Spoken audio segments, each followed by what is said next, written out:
Rabu, Haman, dan Iblis. Dan itu yang akan kita lihat pada kesempatan ini. Ah, terdetek bahwa internet saya kurang stabil. Semoga tetap tersampaikan untuk penyampaian firman Tuhan hari ini. Mohon dukungan doanya ya. Esther 5 ketika melihat Esther, sang ratu berdiri di pelataran, berkenanlah raja kepadanya, sehingga raja mengulurkan tongkat emas yang di tangan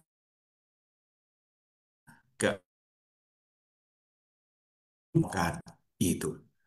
Ayat ini berbicara tentang perkenanan. Memang perkenanan dari Ahasveros, tetapi itu adalah perkenanan Tuhan untuk bagaimana menyelamatkan atau memproteksi, melindungi umat-umat Tuhan. Baik, mari kita coba pelajari. Ada beberapa hal yang saya boleh temukan pada hari ini. Diawali dulu dengan satu hal yang perlu kita ah, tangkap bersama.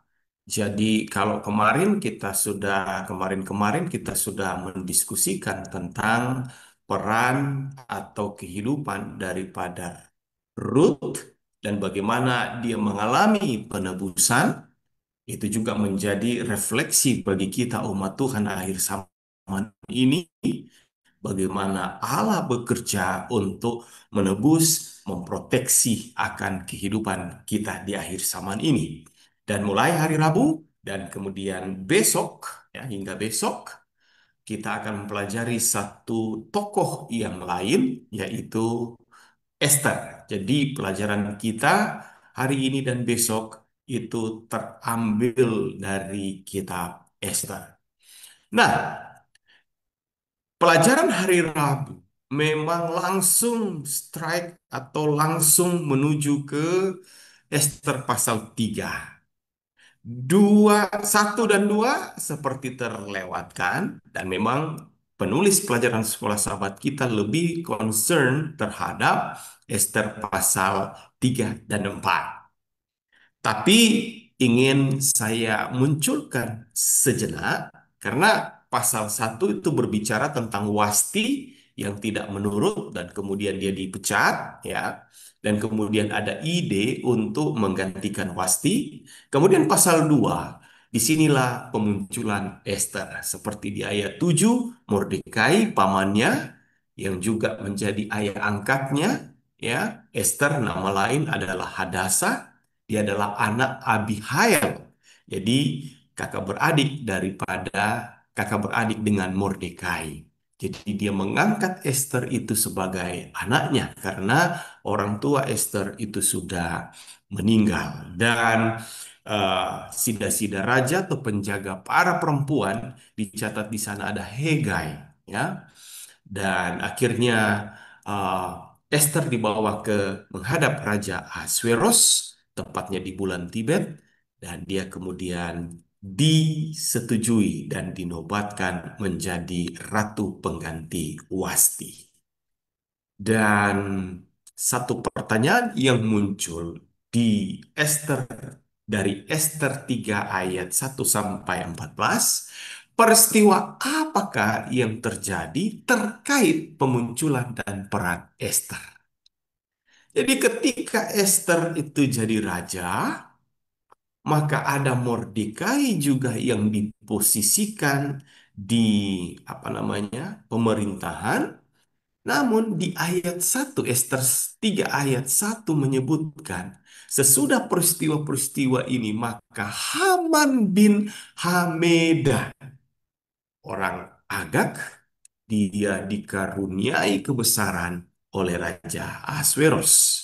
Pangkatnya dinaikkan, kedudukannya ditetapkan di atas semua pembesar yang ada di hadapan Baginda.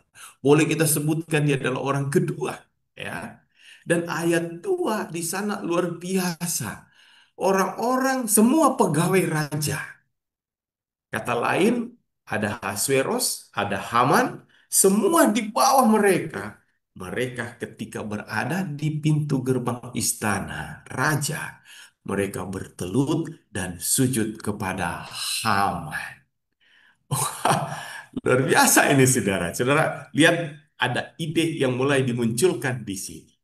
Jadi ketika Mordekai lewat, dia tidak berlutut dan tidak sujud. Sehingga ada orang-orang yang lihat, wah, mengapa engkau melanggar perintah raja? Setelah hal itu terjadi, mereka laporkan, ya mereka sudah menegur Mordekai berhari-hari, kata Alkitab.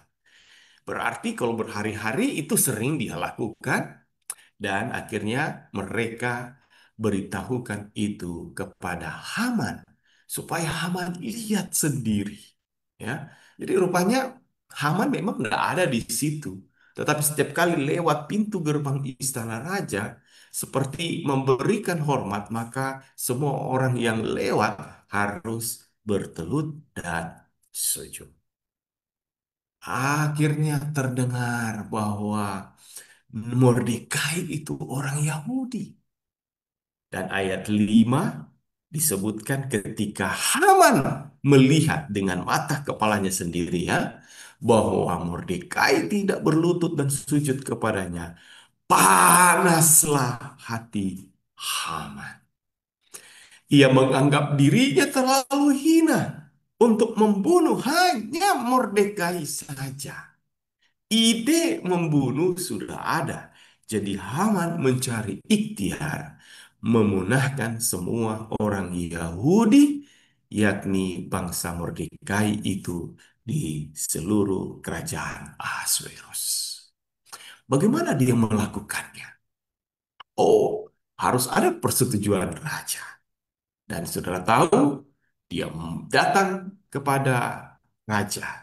Ini yang dia keluhkan. Ada suatu bangsa yang hidup tercerai-berai dan terasing di antara bangsa-bangsa.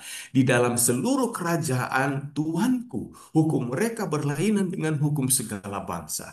Dan hukum raja tidak dilakukan mereka.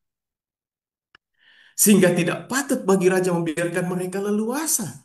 Jikalau baik pada pemandangan raja, hendaklah dikeluarkan surat tita untuk membinasakan mereka. Maka hamba akan menimbang perak 10.000 talenta dan menyerahkan kepadanya kepada tangan para pejabat yang bersangkutan supaya mereka memasukkannya ke dalam pembendaraan raja. Saudara tahu bagaimana respon daripada raja? Oh, raja langsung mencabut cincin materai di jarinya dan serahkan itu kepada Haman. Dan kemudian tita raja, perak itu terserah padamu. Juga bangsa itu untuk kau perlakukan seperti yang kau anggap baik. Lalu apa yang menjadi tindakan daripada Haman? Sudah ini saya giring pelan-pelan dan itu akan menjadi kesimpulan kita, ya. Maka dalam bulan yang pertama, akhirnya dipanggillah para pinitra raja sesuai dengan segala yang diperintahkan Haman, dibuat surat kepada wakil-wakil raja, kepada setiap bupati yang menguasai, setiap pembesar bangsa, kepada tiap-tiap daerah. Saudara, ini surat sakti. Wow, ya.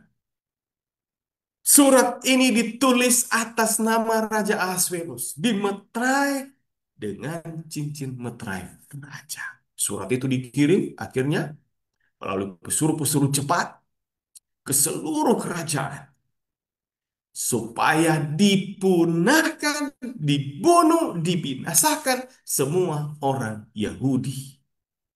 Tua muda, anak-anak, perempuan-perempuan pada satu hari juga pada tanggal sudah ditetapkan saudara 13 bulan ke-12 atau bulan Adar dan semua harta milik mereka itu dirampas.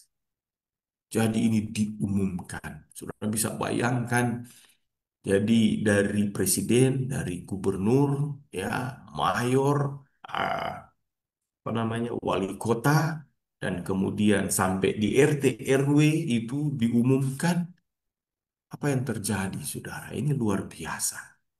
Dan itulah yang terjadi. Ya, saya ingin gambarkan bahwa ah, apa yang terjadi dari peristiwa itu sebetulnya menggambarkan apa yang akan terjadi kepada umat Tuhan di akhir zaman.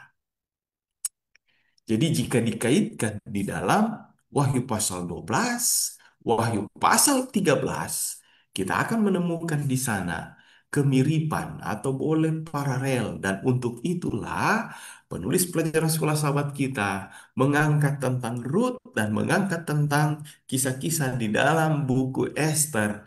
Itu menjadi gambaran kepada kita umat Tuhan di akhir zaman. Saya boleh rangkumkan dari peristiwa tersebut, kemudian dengan skema yang sederhana seperti ini. Ada dua pihak. Pihak yang pertama adalah Allah dan umatnya yang terwakilkan atau digambarkan melalui kehadiran dari Mordekai, kemudian ada Esther dan juga orang Yahudi yang tersebar di seluruh kerajaan Ahasuerus. Kemudian di pihak yang kedua ada Satan dan agennya. Ya, Wahyu pasal 13 kita akan melihat bahwa setan punya naga itu punya agen.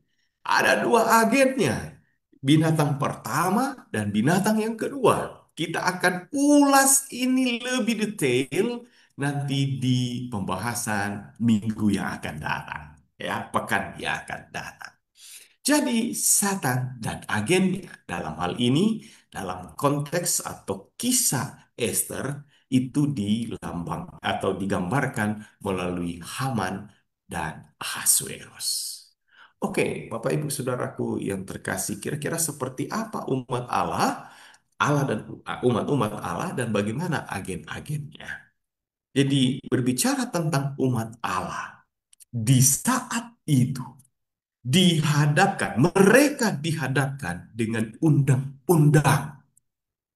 Tapi kira-kira apa yang mereka sikapi? Oh, mereka tetap setia dan buktinya bahwa mereka kemudian berdoa dan berpuasa.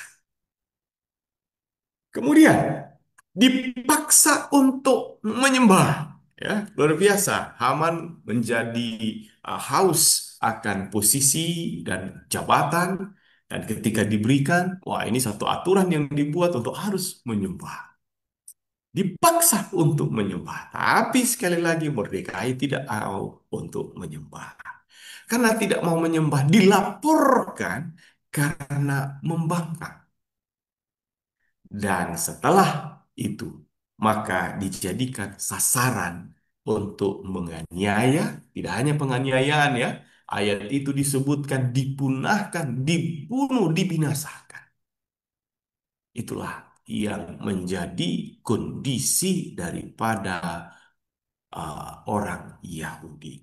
Dan bagaimana peran atau aktivitas dari agen setan.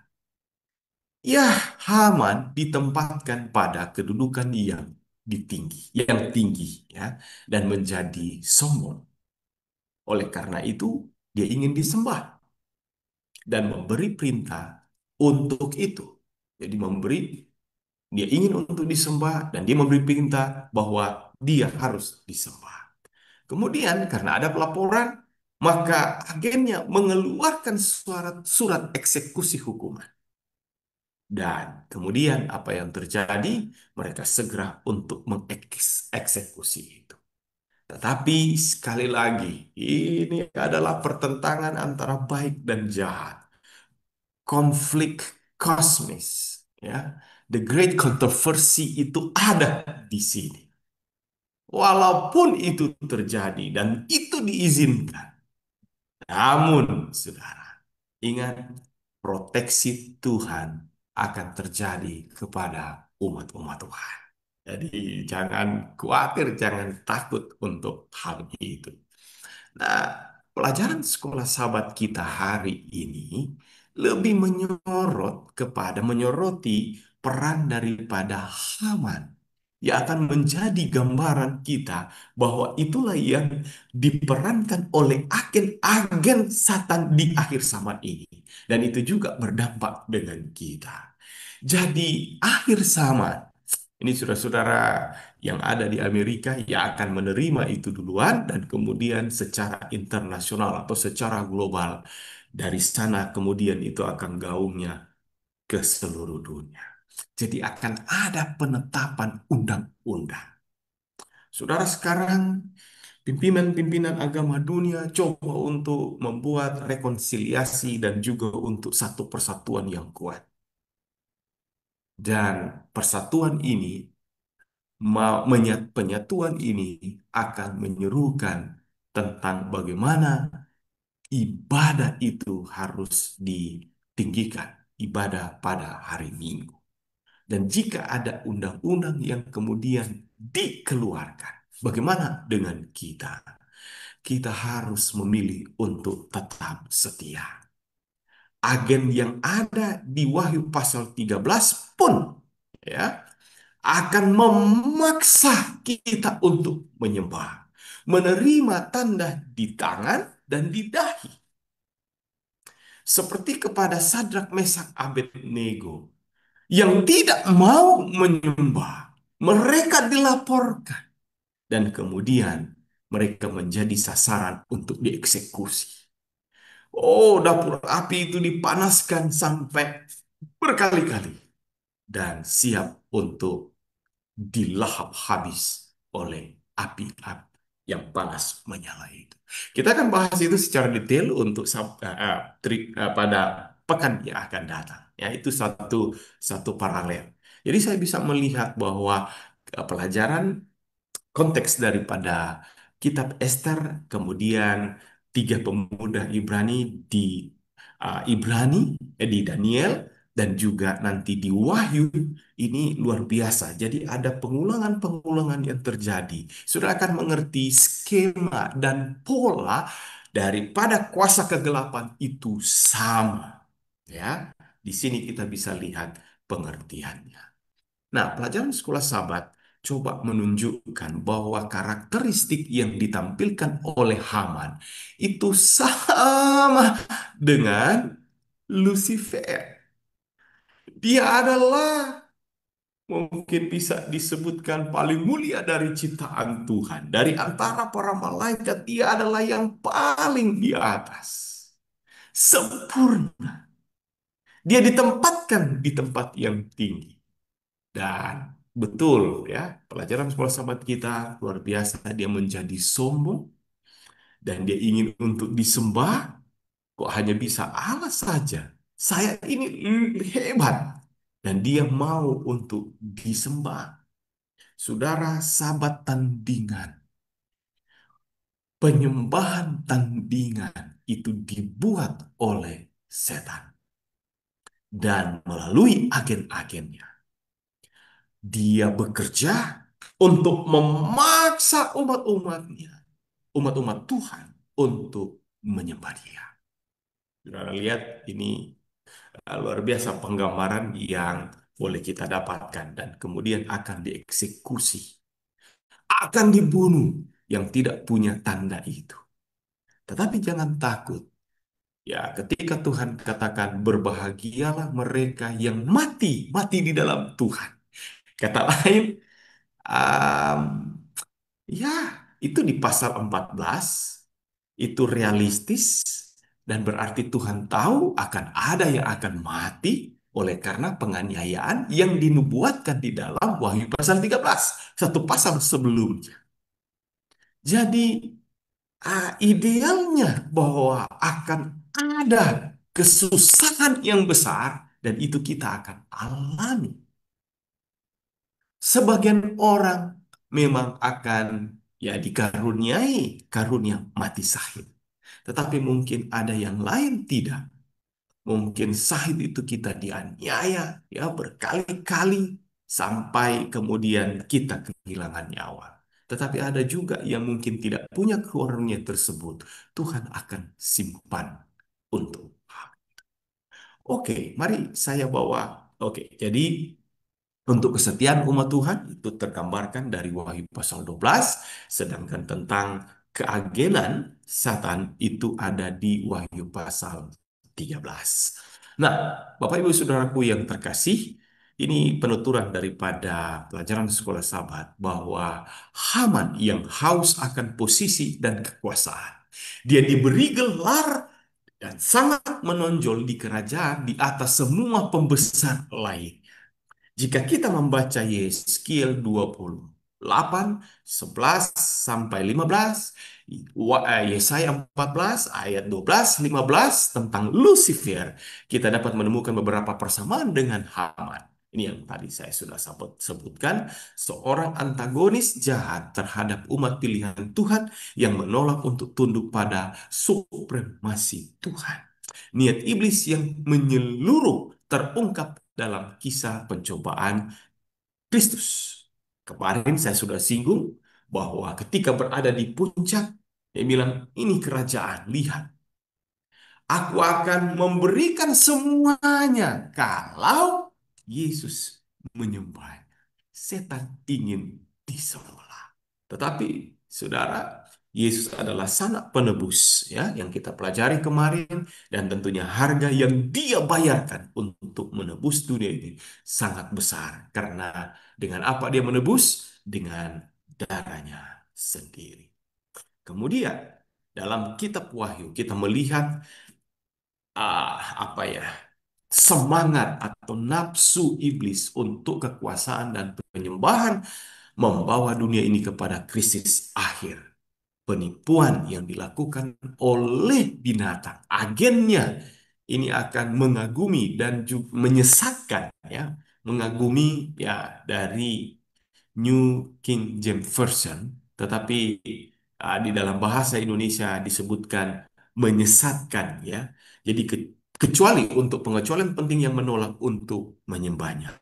Dengan orang-orang ini dia menggunakan kekerasan melalui agen-agen ini dia melakukan hal tersebut. Haman memperhatikan bahwa Mordekai, salah satu umat Tuhan yang tunduk kepada tidak akan tunduk kepadanya atau mengakui apa yang dia yakini sebagai haknya untuk memperoleh penyembahan itu.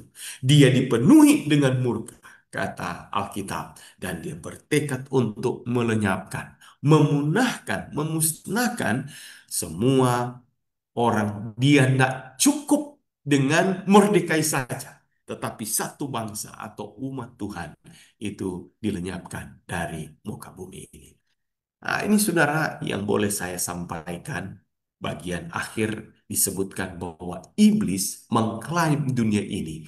Tetapi kehadiran orang-orang yang tetap setia kepada Tuhan adalah orang-orang yang memerintah, yang menaati akan perintah-perintahnya, menyangkal klaim supremasinya sebelumnya, menyangkal setan artinya ya. Dan Ellen White menyebutkan bahwa ketika hari Sabat akan menjadi titik khusus pertentangan di seluruh kekristenan.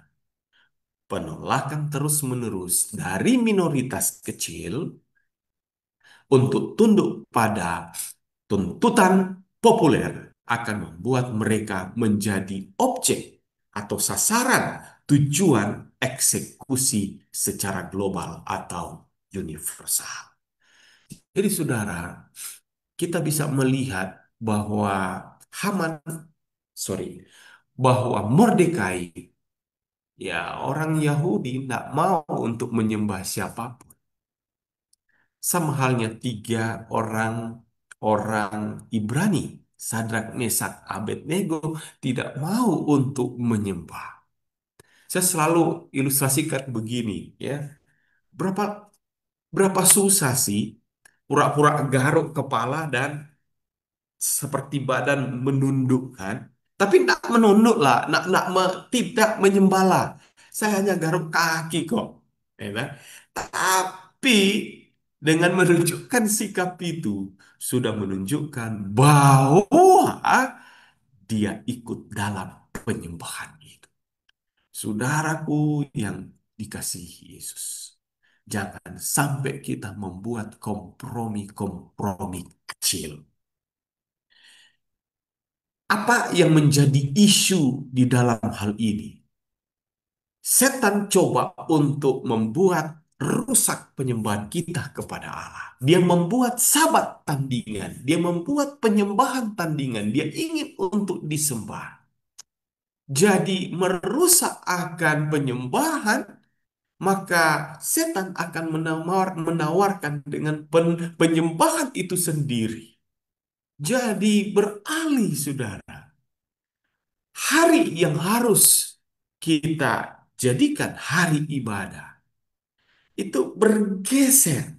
Saudara bisa lihat di sini, bergeser. Memang sementara menyembah, tetapi tidak pada posisi yang sebenar. Dan Tuhan tidak mengharapkan itu. Satu iota pun tidak dihapuskan, dilenyapkan seperti langit ini dilenyapkan. Karena firman Tuhan itu kekal, hukum itu kekal. Jadi, saudara, mungkin ada yang lain mengenai, ya, kalau dibilang jangan sampai kita keduniawian, jangan berupa seperti dunia, ya. Oke, saya cinta dunia sehingga saya, ah, ya, banyak orang menyebutkan bahwa mungkin penghalang terbesar adalah materi. Saya cinta harta.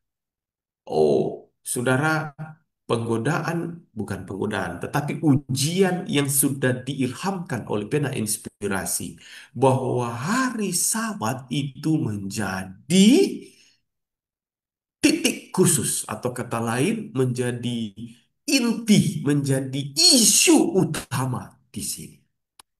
Ketika kita tidak memberikan penyembahan yang benar, sikap yang benar, motif yang benar dalam penyembahan ini, maka saudara, ada pertanyaan yang ketiga yang akan kita coba diskusikan. Ini masih dalam pertanyaan yang kedua. Maka saudara akan cukup rawan bagi kita saat mana undang-undang itu akan dihadapkan kepada kita. Tapi saya akan bahas itu lebih lanjut untuk pekan depan. Kemudian pertanyaan yang ketiga yang boleh menjadi perenungan. Itu adalah pertanyaan yang paling terakhir di dalam pelajaran sekolah sahabat kita hari ini. Pikirkan tentang hal-hal kecil yang menguji iman Anda sekarang. Kira-kira apa, saudara? Hal-hal kecil. Saya nggak akan buat satu satu jabaran tentang oh seperti ini. Saudara boleh renungkan. Kira-kira hal-hal kecil apa yang menguji iman kita sekarang? Dan dengan hal-hal yang seperti ini, seberapa besar saudara bertoleransi atau berkompromi? Saudara lebih tahu. Ketika saya juga memikirkan hal ini, saya juga semakin saya itu tampak bagi saya, oh ya ini ya ini ya ini. Sebuah pertanyaan. Jika Anda berkompromi, saudara dan saya, pada hal-hal kecil itu, apakah yang akan Anda lakukan ketika ujian besar itu tiba? Saudara, mungkin hal ini yang boleh saya sampaikan. Jika kita berkompromi dengan hal-hal kecil yang menguji iman, ketika ujian besar tiba, kita mungkin akan kesulitan mempertahankan iman dan prinsip-prinsip yang kita yakini. Hal ini karena berkompromi pada hal-hal kecil tadi yang justru dapat melemahkan kekuatan dan ketahanan iman kita.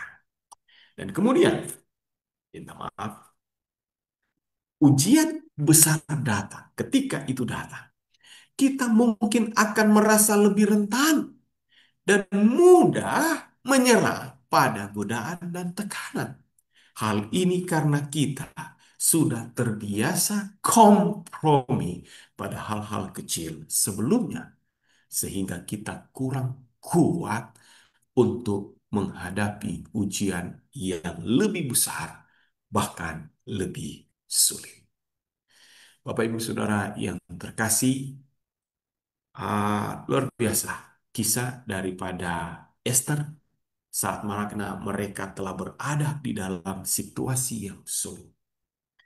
Maka mungkin bagi Daniel, ya Daniel juga diuji dari hal ibadah, ya. Tidak boleh beribadah kepada yang lain, tapi Daniel melanjutkan dia tetap berdoa kepada Tuhan. Justru dengan itulah kemudian dia dilempar ke gua singa. Nah, Bapak Ibu Saudara, andaikan, andaikan ya, ini dia abaikan, dia lebih takut untuk kehilangan nyawanya. Saudara, untuk setia luar biasa, taruhannya nyawa. Ya, taruhannya nyawa. Tak peduli dengan nyawa. Itu yang dilakukan oleh Daniel, Sadrak, Mesak, Abednego. Bahkan apa yang sedang terjadi kepada Mordekai, Esther, dan umat-umat Tuhan waktu itu. Tetapi mereka memilih untuk setia. Apa yang mereka lakukan? Mereka lebih dekat kepada Tuhan. Mereka berdoa bersama. Mereka berpuasa bersama. Saudara, ini seharusnya menjadi bagian kita hari ini. Saya senang dengan United Prayer. Dulu hanya doa inisiatif masing-masing. Tetapi pemimpin gereja kita menyerukan untuk united prayer.